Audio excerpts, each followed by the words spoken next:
नमस्कार प्रियजनों, right view astro channel पर आपका स्वागत है। राइट व्यू मतलब सही दृष्टिकोण से सिर्फ महत्वपूर्ण बात। जन्म कुंडली में चंद्र से हमारी जन्म राशि एवं जन्म नक्षत्र का पता चलता है। शनि की साढ़े साथी तो आप जानते ही है। ये साढ़े साथी आपकी चंद्र राशि अनुसार ही देखी जाती है। वैसे ही सभी ग्रहों का वर्तमान में गोचर राशिफल मुख्यतः चंद्र राशि से देखा जाता है और महादशाओं की गणना भी चंद्र के आधार से ही की जाती है। चंद्र मन का कारक है। जीवन में हमें जो भी सुख दुखों का अनुभव होता है वो हमें मन के द्वारा होता है। इसलिए किसी भी तरह के सुख दुखों का संबंध सीधे चंद्र से ही होता है। ज्योतिष शास्त्र अनुसार जन्म कुंडली के साथ ही सभी ग्रहों के योग चंद्र राशि कुंडली में भी अलग से देखने होते हैं, तभी ज्योतिष फलादेश में पूर्णता आती है। इसलिए कुंडली में चंद्र की राशि नक्षत्र स्थिति एवं अन्य ग्रहों के साथ बन रहे योग का प्रभाव हमारे जीवन पर सर्वाधिक असर करता है। इस वीडियो द्वारा आप अशुभ चंद्र के फलों को आसानी से समझ सकते हैं। अगर आपको जीवन में ऐसे अनुभव हो रहे हैं तो आप समझ सकते हैं कि आपकी कुंडली में चंद्र अशुभ फल दे रहा है। ऐसे में आपको कौन से उपाय करने चाहिए, जीवन में क्या बदलाव करना चाहिए और कौन से कर्म करने चाहिए, यही इस वीडियो में मैंने बताया है। लेकिन इसके लिए आपको वीडियो पूर्णतः अवश्य देखना चाहिए। अगर आप मेरे चैनल पर पहली बार आए हैं तो पहले सब्सक्राइब अवश्य कर लें। इससे आपको मेरे पहले के ज्योतिष शास्त्र से संबंधित सभी महत्वपूर्ण वीडियो देखने में आसानी होगी और सब्सक्राइब करने के साथ ही बेल का आइकन क्लिक करने से मेरे आने वाले वीडियो की सूचनाएं भी आपको तुरंत प्राप्त होगी। सबसे पहले ये जान लेते हैं ज्योतिष अनुसार जन्म कुंडली में चंद्र से कौन सी बातें देखी जाती है। चंद्र मुख्यतः मन का कारक है।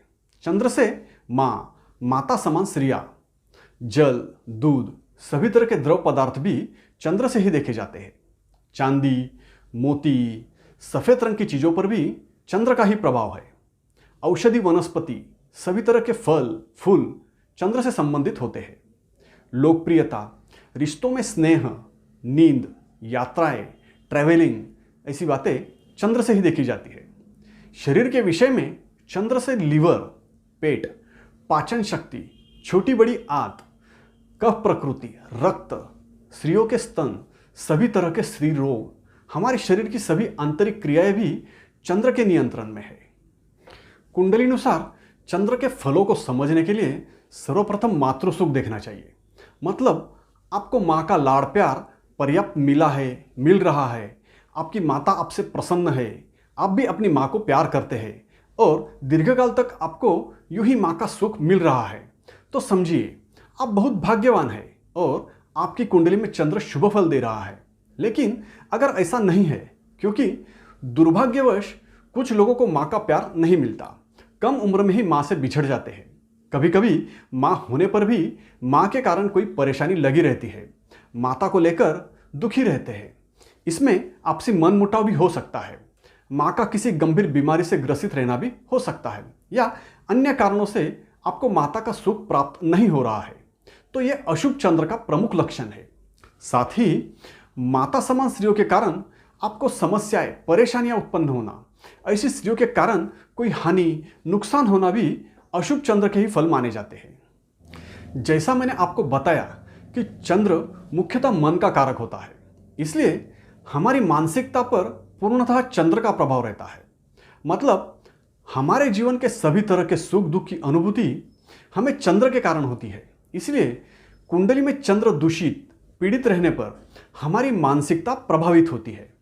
अगर हमारी मानसिक स्थिति बिगड़ जाए तो इसके परिणाम स्वरूप भावनाएं आहत होती है, बार बार दुखों का अनुभव होता है, निराशा छाई रहती है, डिप्रेशन आता है, बार बार मन में आत्महत्या के विचार आते हैं, किसी भी बात में मन नहीं लगता, किसी आघात के कारण ज़्यादातर गहरी सोच में डूबे रहना, किसी विशेष बात का मन में डर बैठना, ज़्यादातर समय तनाव में रहना, मन में अनेकों विचारों के कारण अशांति छाई रहना, नींद ना आना, ये सभी पीड़ित चंद्रमा के लक्षण है।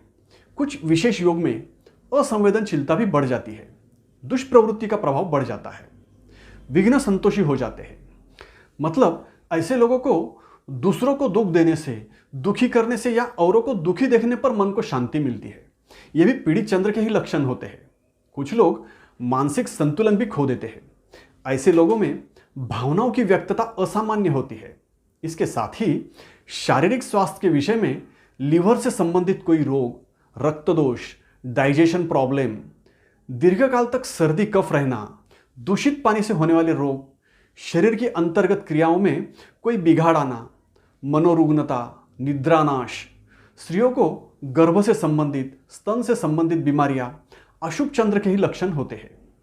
अगर आपको चंद्र से दर्शाई वस्तुओं के कारण, सफेद रंग की चीजों के कारण, पानी से भी अगर कोई नुकसान या कोई हानि होती है तो यह भी अशुभ चंद्र का ही फल है। अगर आपको इनमें से कोई अनुभव हो रहे हैं या हुए हैं तो समझिए आपकी कुंडली में चंद्रमा पीड़ित, दूषित या दुर्बल अवस्था में है। ज्योतिषानुसार हमें जब भी किसी ग्रह के अशुभ फल प्राप्त होते हैं तो यह संकेत होता है कि हमें उस विषय में कुछ सत्कर्म करने चाहिए, प्रायश्चित करना चाहिए, और यही मैं आपको बताने वाला हूं। इसलिए इसे ध्यान से सुनिए और समझिए, तभी इनमें से कोई उपाय करें। सर्वप्रथम आपको रोज चरण स्पर्श करके अपनी माँ के आशीर्वाद लेने हैं। गलतियों के लिए माँ से माफी भी मांगनी है और माँ के प्रति अपना कर्तव्य अच्छे से निभाना चाहिए। अगर आपकी माँ आपके साथ नहीं भी है तब भी रोज माँ का स्मरण करना चाहिए। माँ समान सभी स्त्रियों का आदर सम्मान करना चाहिए। चंद्रमा को बल प्रदान करने के लिए मेडिटेशन सर्वाधिक प्रभावी उपाय है। आपको रोज ध्यान धारणा करनी चाहिए। इसमें आपको चंद्र के मंत्र ओम सोम सोमाय नमः या ओम नमः शिवाय या फिर सिर्फ ओम का जाप भी कर सकते हैं। अपने करीबी मित्र, हितचिंतकों से अपने सुख दुख बांटने चाहिए। मन बहलाने के लिए बातें करते रहनी चाहिए। अपने पसंदीदा खेल खेलने चाहिए। अपनी पसंद का संगीत सुनना चाहिए। समय समय पर कहीं घूमने फिरने के लिए भी जाना चाहिए। घर में साफ सफाई रखनी चाहिए। विशेष रूप से पानी रखने के बर्तन, जो भी आपके घर में पानी रखने की सुविधाएं है, उसे साफ रखना है और हो सके तो चांदी के लोटे से पानी पीना चाहिए। शुद्ध पानी पीना चाहिए। नदी में, तालाब में, कुएं में कचरा नहीं डालना है।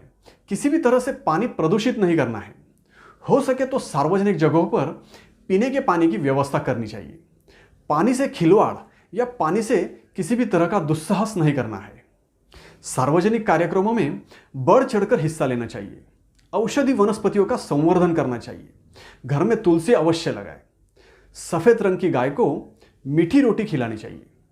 चंद्र से संबंधित चीजें जैसे दूध, दही, चीनी, चावल, मोती, शंख, सफेद चंदन, सफेद रंग की चीजें, सफेद वस्त्र सोमवार के दिन दान करने चाहिए। लेकिन दान सिर्फ जरूरतमंद को ही करना है। हो सके तो सोमवार को उपवास करें। पूर्णिमा को भी उपवास कर सकते हैं। पूर्णिमा की रात को खुले आसमान के नीचे चंद्रमा के प्रकाश में कुछ समय के लिए बैठना चाहिए। सोमवार को नागधारी शिवलिंग को जल या दूध से अभिषेक करें। भगवान शिव की आराधना करें। साथ ही चंद्र के शुभ फल प्राप्त करने के लिए मोती चांदी की अंगूठी में बनाकर छोटी उंगली में धारण कर सकते हैं, या फिर खेर, उंबर या जामुन के वृक्ष की मूली सफेद सूती धागे से भुजाओं पर धारण कर सकते हैं। लेकिन इसके लिए किसी जानकार ज्योतिष से सलाह अवश्य लें, अन्यथा इसके गलत परिणाम मिल सकते हैं। यह सभी उपाय करने से चंद्र को बल मिलता है और अशुभ फलों में कमी आती है। ऐसे ही ज्योतिष विषयक महत्वपूर्ण जानकारी प्राप्त करने के लिए सब्सक्राइब कीजिए और यदि वीडियो पसंद आया हो तो लाइक और शेयर भी कीजिए। धन्यवाद।